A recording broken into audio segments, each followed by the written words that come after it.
course, some good news for your New Year's plans. They will likely be dry. We do want to check in with meteorologist Demis Brown to break down our forecast. Demis, do you have New Year's plans yet? I'm still working those out. Will it be Virginia Tower, downtown Dallas? Will it be Addison, Fort Worth?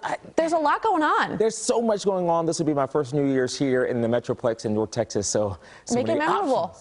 We'll see.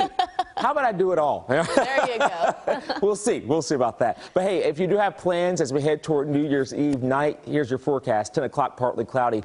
Temperatures in the mid-50s. 54 toward the strike of midnight, and partly cloudy toward 2 o'clock in the morning with temperatures in the low 50s. We're going to see some warmer weather. Yes, indeed, courtesy of these southerly breezes for the next couple days. So how about temperatures in the upper 60s and lower 70s today? Even for tomorrow here, we'll have a little bit of a dip into the 60s back on your Friday with the change in the winds from the north. But then we're back up into the low to mid 70s for New Year's Eve, New Year's Day at 74, 71 for your Monday, and then we're back into the 50s. Still keep in mind that average high in the middle 50s for this time of the year.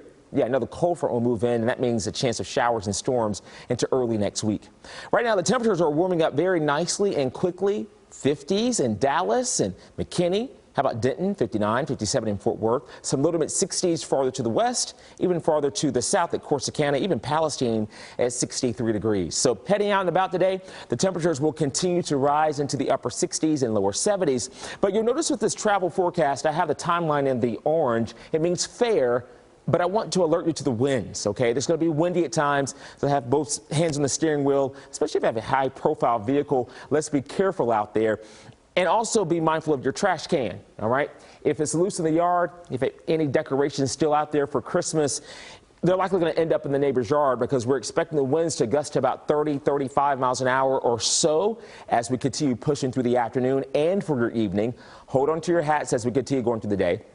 And I want to show you the pollen forecast because with the warmer weather and with the gusty winds, it's going to be a rough go for some folks. 11.3 today, 11.1 for tomorrow. That's high, so you're going to be coughing and sneezing a bit. But we have a little bit of relief in the forecast. Not a lot for tomorrow and Friday. All right, that's mainly east. Up to a 50% chance into Monday with the cold front. That's our better chance. So we look at futurecast for the remainder of this morning into the afternoon with a mix of sun and clouds. Not bad. We go through tomorrow. There will be a few isolated showers, mainly to the east. Later in the day, there could be some maybe strong to severe thunderstorms toward Tyler and eastward, maybe toward Shreveport. You'll see that threat there. It's a marginal 1, okay? So overall, not in our viewing area, but something to consider if you're going to be traveling eastward on I-20. Then we head toward late Sunday night into Monday. We have a cold front moving in from the west. That will ramp up our rain chances a bit. And there could be a couple stronger thunderstorms with this front that we'll need to watch out for as we look ahead in the forecast. So we're going to fine tune that very quickly for you and over the next couple days. If you're headed to Glendale, Arizona, big game I've heard, right? TCU taking on Michigan there for the Fiesta Bowl, and it's a 3 p.m. Central Time kickoff. So in Glendale, it's a retractable roof there at State Farm Stadium.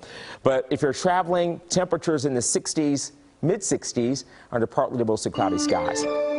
First alert 7-day, you'll see the temperatures well above average. 72 for Christmas Eve. I'm going backwards. New Year's Eve, 74 going into New Year's Day. There's that threat for some showers and storms into Monday. That rain chance about 50%.